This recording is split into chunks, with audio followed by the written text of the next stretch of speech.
The biggest mistake in life that we make is thinking that we still have time. This year I turned 38 years old, and I certainly don't feel 38. I don't act 38. In fact, if you probably know me in my personal life, you would say that I act like a child, and that is very fair and true. But the fact of the matter is that we are not guaranteed a tomorrow. And I know that's cliche. We've heard that before. But why wait? Why wait on doing the things that are going to make you happy, or doing the things that are going to contribute to the ultimate success and goals that you have in life? Why wait on being happy? Today's the day for you to go ahead and make that decision to contribute progress to your ultimate goals. Progress over complacency. The idea behind it is just that every day you contribute something that will grow and get you closer to whatever that ultimate goal is. For me, I have several of them. I've shared them in past videos, and it is hard, and you have to be disciplined, and you have to sacrifice a little bit of sleep in the mornings, or sacrifice staying up a little bit later at nights to be able to do those things. But I'm telling you, it's not easy. I assure you it's going to be difficult, but it's going to be rewarding, and you're going to be happier, and you're going to feel like a different person every single time you decide to contribute to what's going to make you happy. A lot of us, we work jobs that we're not content with. I am very fortunate that I love my job. I am very fortunate that I found a home with a company that is going to contribute to my happiness at home. But we're not all that fortunate, and I get that. But again, I've heard this quote, and I'm sure I'll make a video about it. But what we are not changing, we're choosing. So today's the day for you to make a difference and make a change, and to start living your life. Again, the biggest mistake that we make in life is thinking that we still have time. Progress over complacency.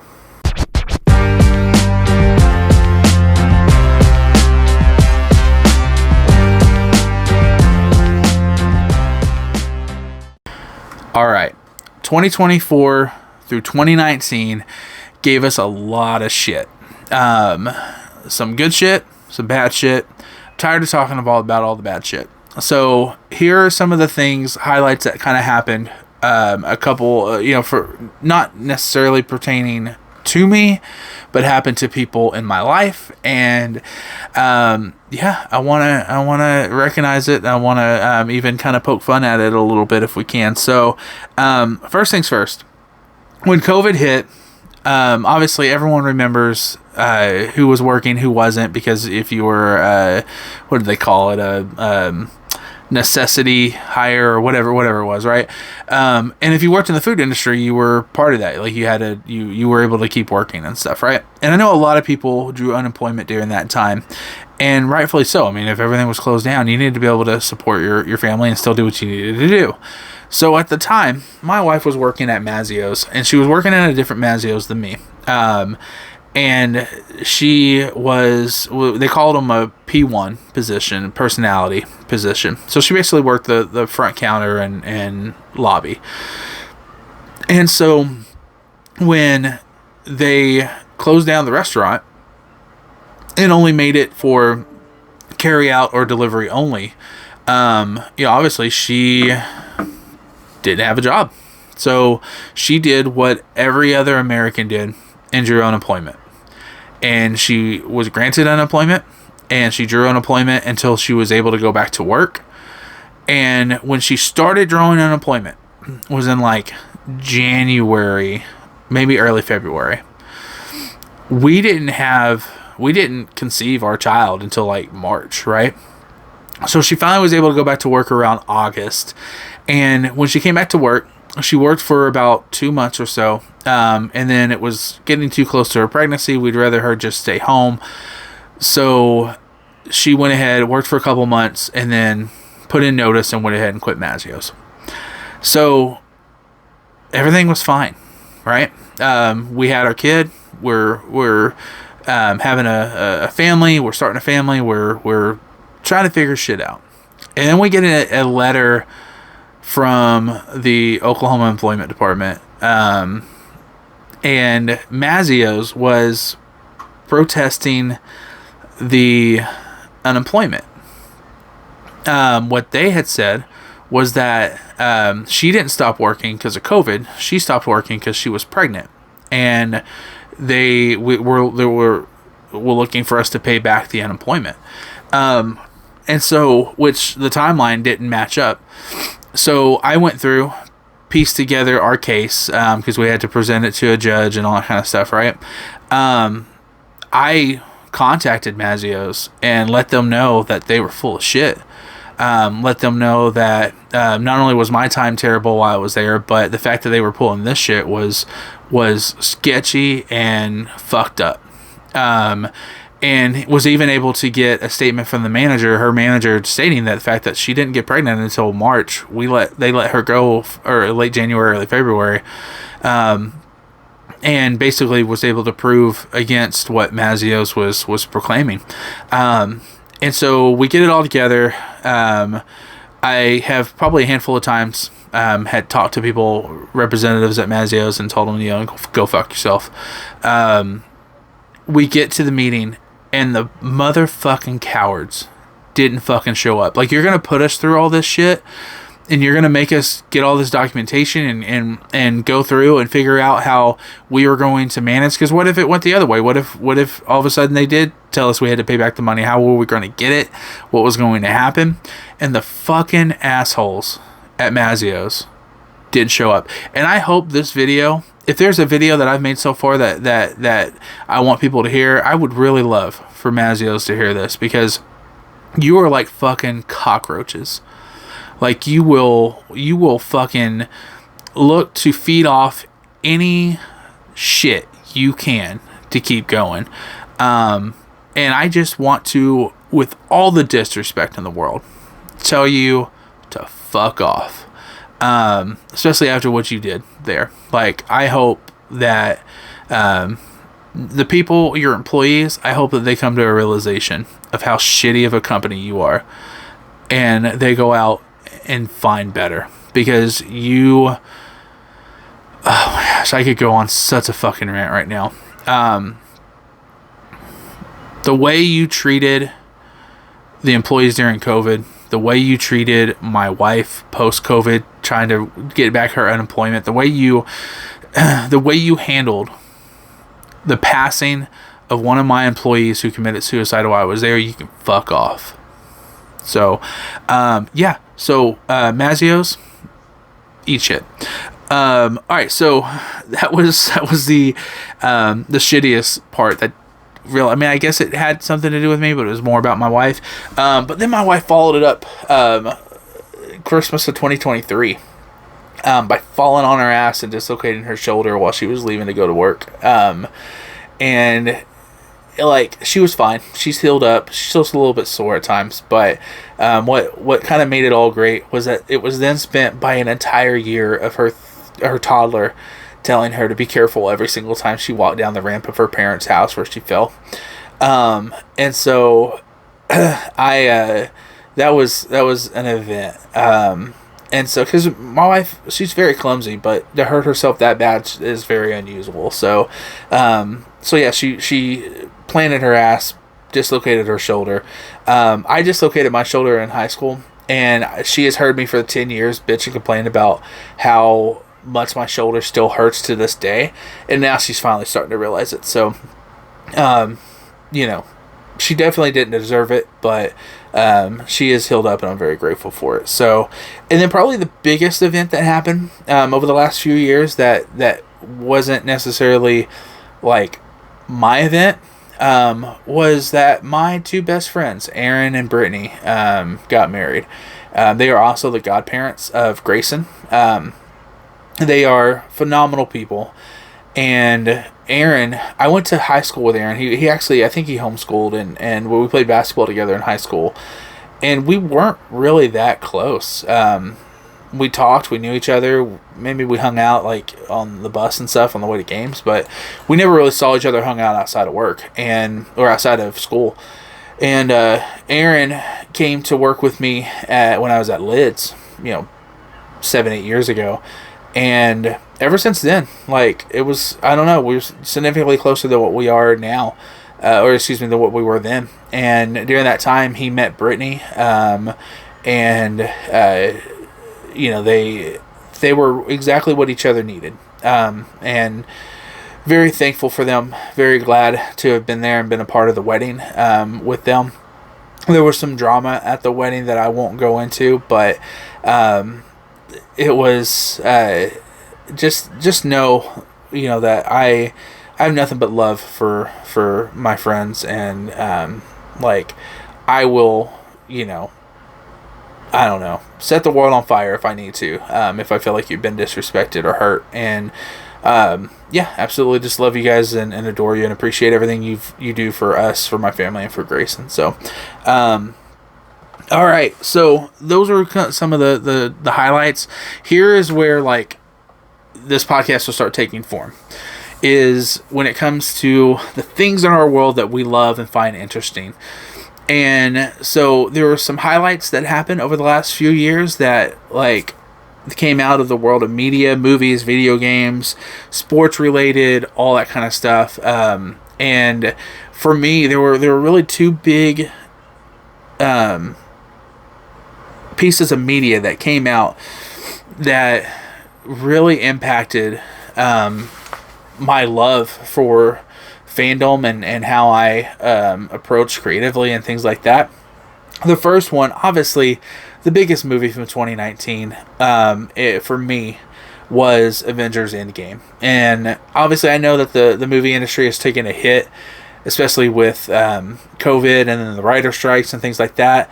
But out of all the great movies that have made its way, Avengers Endgame is what really made a huge impact on me. I mean, that was the collation of 10 plus years of building this world and sharing with us these characters, and it all came together in such just a magnificent piece of art. Now,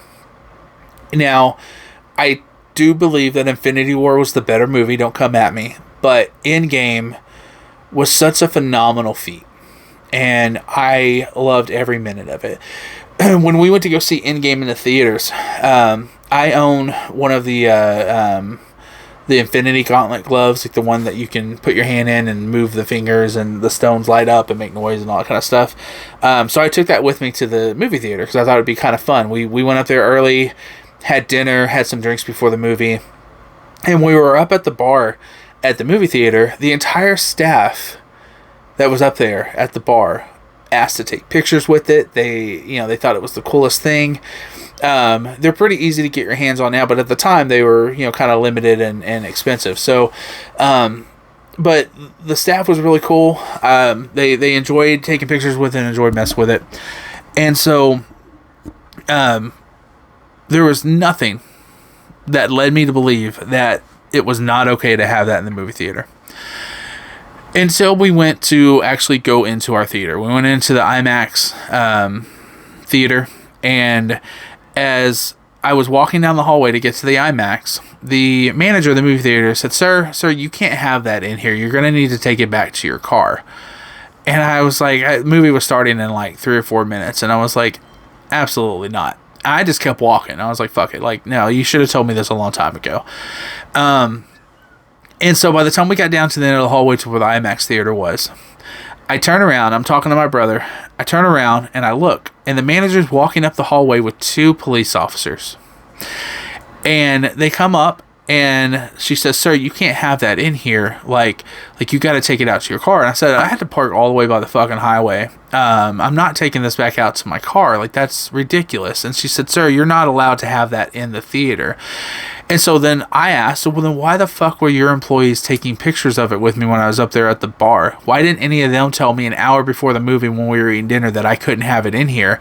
Like, what is the fuck, And the police officers looked at her It's like, is this really that big of a deal? And she was like, well, they're not supposed to have it in here. And one of the police officers said, yeah, but it sounds like none of your employees told him that. And the police officers said, what do you want us to do? And at first, the woman said, I want you to remove him from the theater.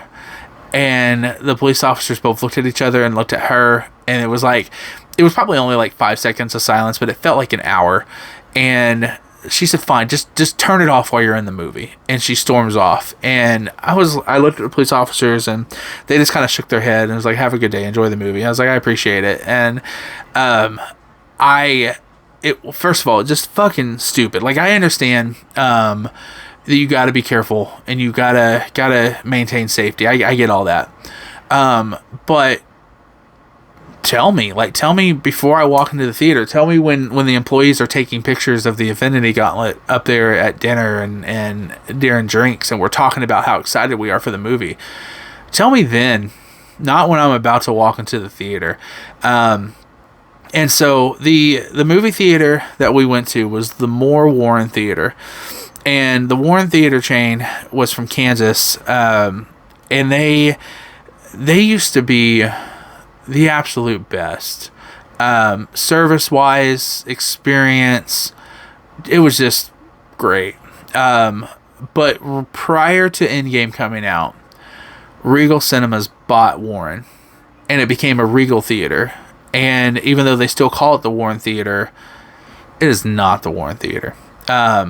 And it is clearly has unfortunately been under the management of Warren Cinemas for the last few years. And in fact, actually this weekend we're going to go see a movie. The Warren Theater is the closest theater to my house. I can be there in 10 minutes.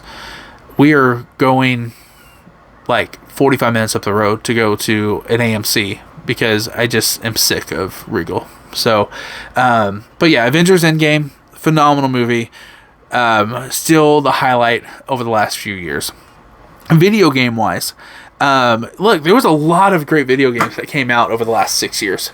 I mean, some that were so unique in storytelling, some that were phenomenal follow-ups and sequels to certain games. Some of the highlights, I guess, honorable mention, Spider-Man 2 came out. And listen, if you haven't played Spider-Man 2, first of all, that's insane. Go play it. But secondly, the fight that there is between Venom and Kraven, and the way that fight ends is just so cool. And then when it comes to some of the other video games and some of the other genres of video games, The Last of Us 2 came out during that time frame. Still to this day, the greatest storyline in my opinion of any video game ever. Obviously the show, I love the show.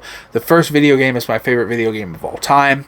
The second one was so impactful. I actually have Ellie's tattoo on my arm. Such a great feat in storytelling when it comes to video games. Absolutely love that game.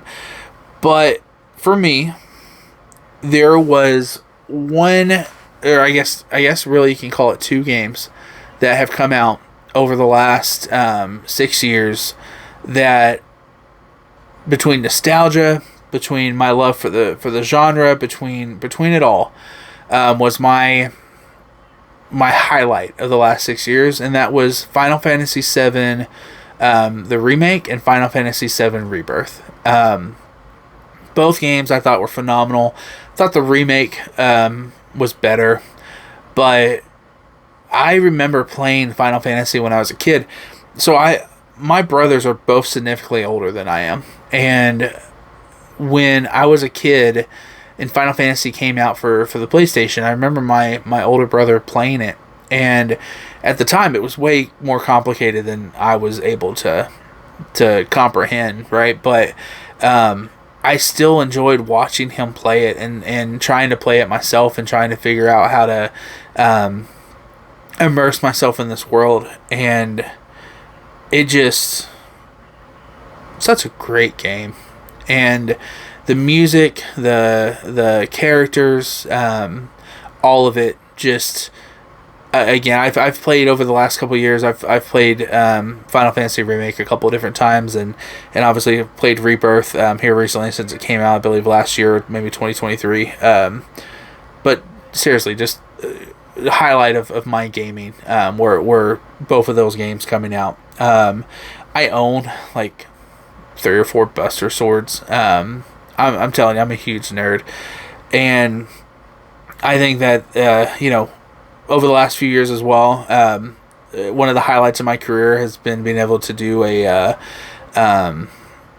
Tifa photo shoot. I have a friend that I shoot with a lot, who I said, is there any way you could pull off like a closet Tifa cosplay? And she sent me pictures that night of basically a full getup. Looked phenomenal, looked just like Tifa. And again, I love the characters in this world. I keep showing you my tattoos, but I have Sephiroth and Cloud on my arm. And so certainly some of the highlights of the last few years when it comes to media. Love Final Fantasy VII. So what I would like to know, now that we're finally breaking out of the boring shit about me and we're talking about you, what are some of the things that you have enjoyed? What are some of the movies the last 6 years that you've loved? What are some of the TV shows, music, video games, whatever? Tell me about you and what you enjoy. And so that's it for me. We'll hop back into our regularly scheduled programming on the next episode. So again, I appreciate you. Thank you for being here. And thanks for listening.